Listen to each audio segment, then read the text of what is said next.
Welcome to episode 2 of Chat with the Conductor.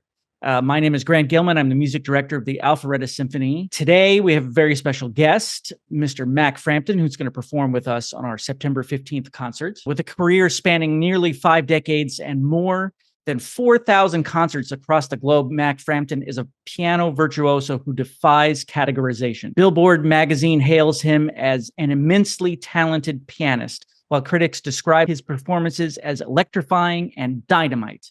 His collaborations range from the Boston Pops to Montevani, and he's shared the spotlight with icons like Bill Cosby and Glenn Campbell. Raised in a musical household, Mac's journey began early, subbing on church organs and improvising tunes for community events as a young boy. His talent and passion propelled him to Erskine College and later the Cincinnati Conservatory, where he earned master's and doctoral degrees.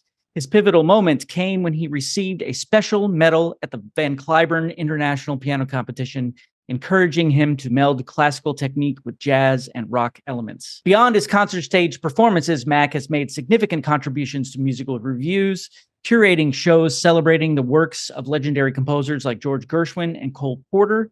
He's also founded the Hollywood Hills Orchestra, focused on the grandeur of film scores, and the Three Penny Symphony, offering modern takes on classical pieces. As a prolific recording artist, Mac has over 20 albums to his name and even a motion picture soundtrack. He continues to reach diverse audiences, from community halls to cruise ships, carrying the philosophy that music is the ultimate form of communication.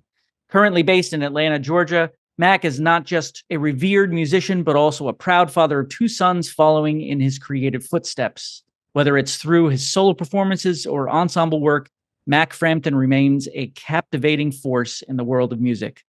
With this large reputation preceding him, Mac Frampton is not to be missed in his upcoming performance of the legendary Rhapsody in Blue. You can catch this musical tour de force on September 15 at 8 p.m., where he'll be joining Alpharetta Symphony Orchestra at the Alpharetta First United Methodist Church. Now, without further ado, let's welcome the immensely talented, ever-evolving, and truly electrifying Mac Frampton to the podcast. Welcome, Mac. Hello there, Grant. And who are you talking about just now? I got to tell you, every time I do an interview like this, somebody always says that. They're like, that's me? I didn't really realize. But I have been around a while. You know, I should update my bio because it's now been close to 60 years that I've been, actually earning a living playing the piano. I started very young. I was 4 years old when I started. Never mind, none of the jokes. I've been at it a long time, and I have done something like 4,000 concerts all over the world. And you and I share something in common because we both went to the best conservatory in the world, right? That's right.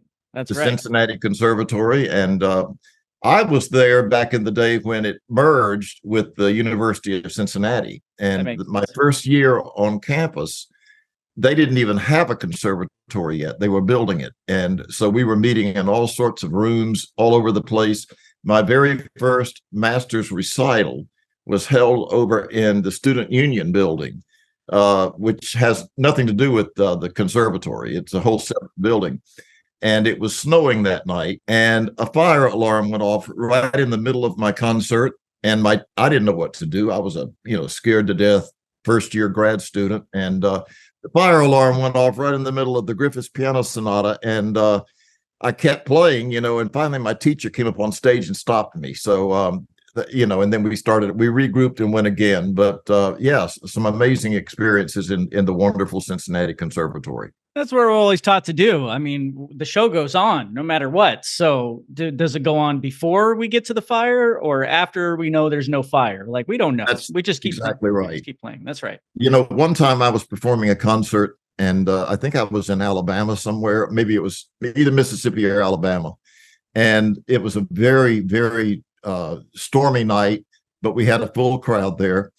And I'm in the middle of playing a piece, and suddenly I noticed somebody had come on stage and I'm in the middle of the piece, and somebody tapped me on the shoulder, and I just about came off the piano bench because I wasn't expecting it. And he leaned over and whispered at me, "I don't want to alarm anybody, but we have a tornado warning."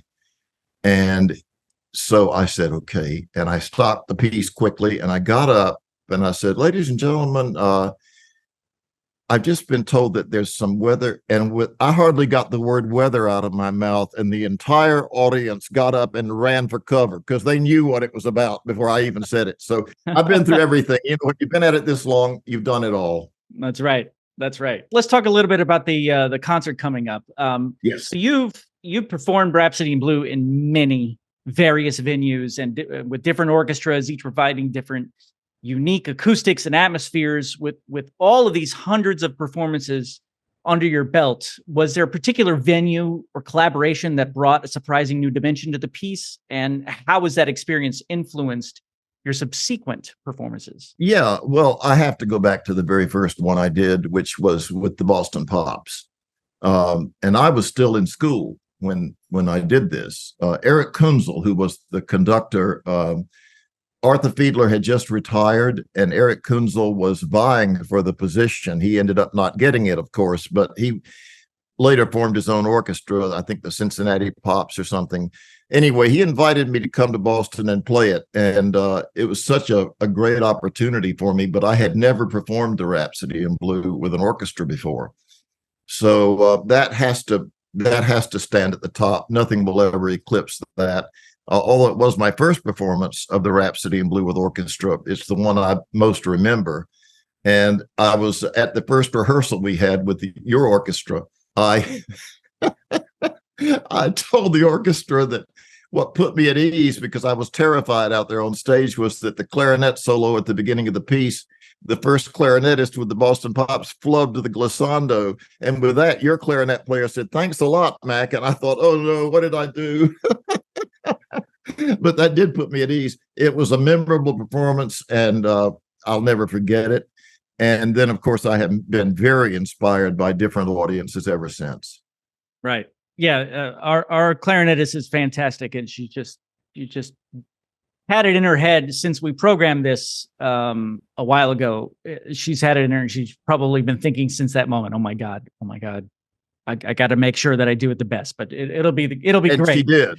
Yeah, she did. It was beautiful. I've heard it so many times, and it's not an easy thing to do because you have to go across I'm not sure the terminology, you would know better than me, but there's a break in the clarinet that you have to get across, and then you can do the glissando the rest of the way. Now, interestingly enough, I don't know how many people know that originally Gershwin didn't write that as a glissando. He wrote it as a chromatic scale. And at one of the rehearsals at Aeolian Hall, where the Rhapsody was first performed, the clarinetist was fooling around and did it as a glissando. Gershwin heard it and said, "Keep it in the show." And in fact, schmaltz it up a little bit. So, that's how it happened. And ever since, it's always been a glissando.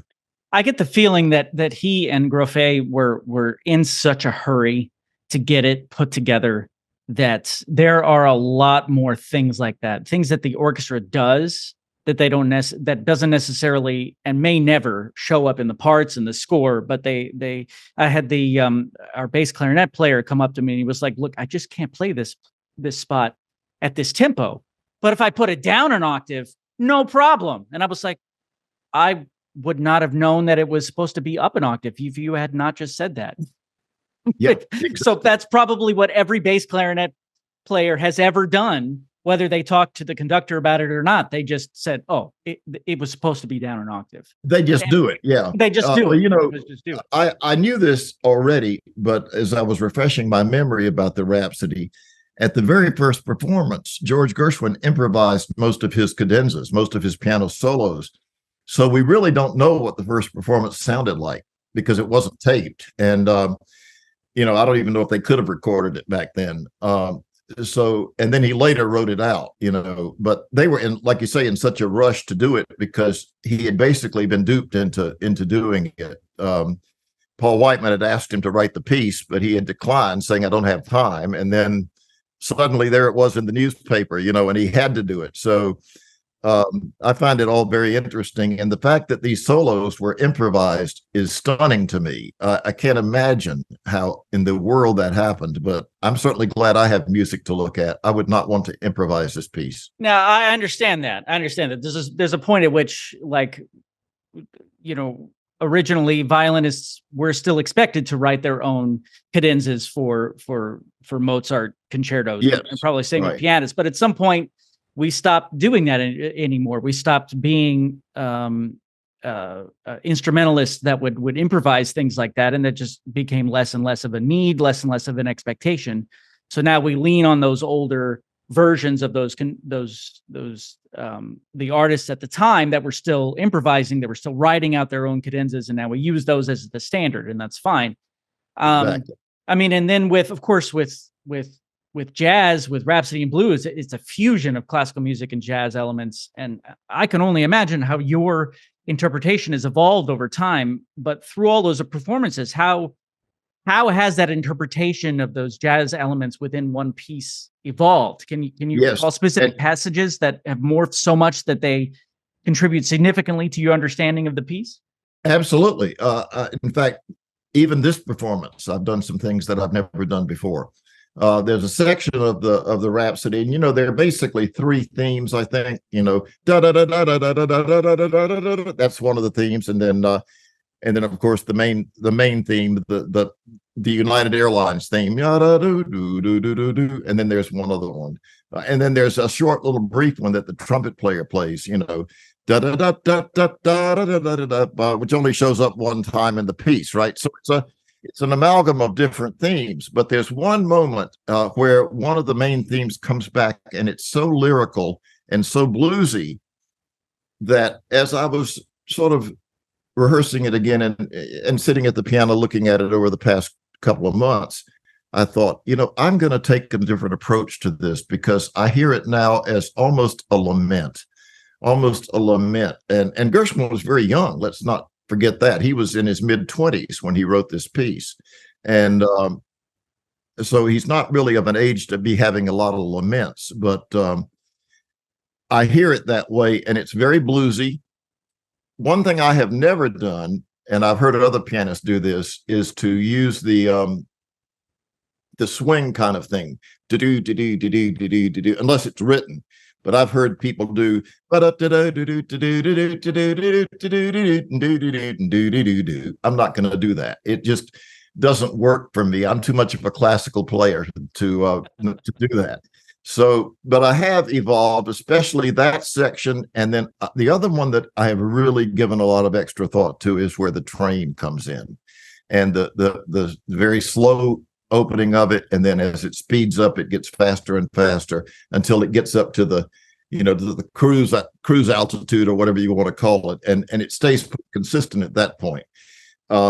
So yeah, I mean, there's no question that over the decades, this piece has matured for me. I will never forget, I had been playing it maybe 15 years. I was relatively early in my career, and my conservatory piano teacher came to my concert, and I played it that night as a solo. And so after the concert, I said, Mr. Dudley, what did you think about my Rhapsody in Blue? And his one comment to me was, I can tell you've been playing it a long time. That was all he had to say. I can tell you've been playing it a long time. So I don't know whether that was good or bad, but it's really hard to tell. It was part of me. I think that's what he was trying to say, was that it had become part of me. And if there's anything that has to become part of me, it's Rhapsody in Blue, because Grant, I had played this piece as a solo, and what I've done is I don't use, there's a solo version of it that's written out. I've never done that. I've always taken the part that is written for piano and orchestra, and then I've just cut out sections where the orchestra is playing and jumped from one piano cadenza to the next. I've played it with a trio. I've played it with a small band, and of course, I've played it with orchestra. My main issue when I'm playing it anywhere is to remember which version I'm playing. Let's hope I remember which version I'm playing Friday night. I'm sure you'll remember. I'm sure I will. I'm sure you'll be fine. Now, of course, each time you do this with a new orchestra, a new situation, you've got a new collaboration with a new conductor. You've got it's this ever evolving equation for you, with which every new performance gives that opportunity. So when you approach a new conductor, new orchestra, what unique qualities do you focus on to bring a fresh perspective and life to the performance? And how do you envision you and I blending our artistic perspectives, in a Well, week? I can tell you right now that you and I are of a similar mind, because everything you were doing at our first rehearsal was exactly what I would have done. And I had a couple of little observations to make with you, which you immediately said, that's fine, let's do it. Some of the tempi you took were a little different from what I would have heard, but I adjusted quickly and I thought to myself, yeah, that works. So I'm very amenable to working with various conductors and going with what they hear, and then if I have my own suggestions, I'm happy to offer them, and we'll collaborate and figure out what's the best way to go. But every conductor brings something new, and the other thing, Grant, that's interesting is audiences bring something different to it every time. There's an energy that happens with an audience that if you're really if your neurons are flying like they should, you can pick up on that stuff. You hear it. You feel it in your bones that the audience is either with you or maybe not with you or whatever. But when they're really with you, it electrifies the performance. And I've had that happen a few times as well, and it makes the piece different. It literally changes the feel of the piece. So, regarding that, do you have a particularly memorable interaction with an audience member following a performance? Yes. I've played the piece so many times, aside from the Boston Pops, which will always reign supreme. I've played it a number of times outside. And one time I played it outside, it started raining during the performance. And we were not covered. And we were very near the end of the piece. So we simply speeded up the tempo, got through the piece and finished the piece, and ran off stage as fast as we could. So that was an interesting performance. Yeah. So playing outside is always interesting. You never know what's going to happen. I mean, I've done so many outdoor performances, and I've been in situations where the skies literally did open and we had to stop the concert, and race off stage. But and other times when it was so hot that you could make it through the first page of the piece, and then you were so wet from perspiration that you had to stop the concert to dry off. But yeah, and I've also played it when it was so cold that I wasn't sure my fingers were going to keep working. So right. everything like that, the atmosphere of the room, and then whether you're indoor or outdoor, and then the atmosphere of the audience changes the nature of the piece. Right. Now, of course, this piece backwards and forwards. Hopefully you play it forwards this week, but every note, every nuance, that's clear from your fresh playing of it each time that you sit down in confidence. It's as if you're sitting down and you're warming up in the morning. Just I will say this: every time I play it, I hear something new. I know that might seem ridiculous because I've played it thousands of times, but every time I play it, I hear something new. I hear something that I never thought about before, or I play it a certain way and I go, "Oh, that was nice." Or, "Mac, never do that again." Yeah, I get that. Yeah. And also, Grant, I must say, there's no such thing as at least for me anyway, there's no such thing as a perfect performance. I'm not a robot, and I've never been a robot. There are some incredible pianists that are robotic in their ability to never miss a note. Right. That's never been me. I would much prefer to have an occasional missed note and get the music right. So I concentrate more on the flow of the music and the feel of the music than I do about whether I'm totally 100% accurate, though I certainly strive for accuracy. Right. Right. And some of the riffs in the Rhapsody in Blue are not easy. They're all over the place, Some of them. Only some of it. A lot of it's pretty easy, but some of it is all over the place. And I remember learning the piece, and it took me a long time to learn it. But remember, I was in conservatory when I learned it, so I had a good teacher, and I was preparing to play it with one of the major orchestras of the world, so I knew I had to get it right. So I really worked hard at it. But every time I play it, I hear something different. Well, that's great. Well, I look forward to whatever new things we hear. I was thinking about Mac Frampton meets John Cage. What do you think? Ooh, I don't know. I don't know if our audience would go for that. There's probably an audience that would go for that, but I don't know if ours would. Okay, I'll keep it in the same key. All right. Then. All right. You Maybe, talked me into it. yeah, don't go John Cage as in like you close the lid and then we sit there for 20 minutes. That won't work. That's right. 7 seconds of silence. That's I right. won't do that one either. Yeah. And then, of course, I'm also going to play a pop piece of Gershwin's. I'm going to play Embraceable You, which is I just love Gershwin's pop tunes. Embraceable You has always been one of my favorites. And I think it was one of my mother's favorites as well. So maybe that's the reason I love it so much. But I'm playing the verse of it, and nobody knows the verse to Embraceable You. So, that'll be interesting to hear. Right. And of course, the chorus, which I think everybody that knows Gershwin knows the chorus of Embraceable You. So, and I'm going to arrange, I haven't done it yet, but I'm going to break strings to come in toward the end of it to sort of warm it up a little bit. All right. Well, Mac, it was great to talk to you. I appreciate it. And I look forward to the concert on September 15th. I am so excited about this, Grant. Thank you for allowing me to once again play what I consider to be the greatest piece of American piano music written in the 20th century. Absolutely. All right. Looking forward to it. Talk to you soon. Likewise. Thank you.